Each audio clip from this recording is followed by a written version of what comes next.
সুপ্রিয় ছাত্রছাত্রী, DEB ID করতে গেলে প্রথমে আপনাদের প্রত্যেককে সার্চ করতে হবে গুগলে ডিইবি আইডি। আপনারা প্রথমেই এইরকম একটা লিঙ্ক পাবেন, এই গেট ডিইবি আইডি।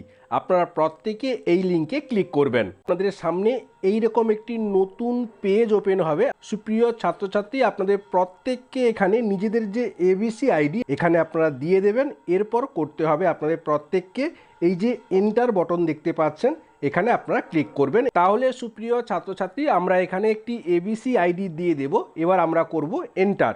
এন্টার করার সাথে সাথে আপনার থেকে চাওয়া হবে ইমেল অ্যাড্রেস এবং একটি মোবাইল নাম্বার।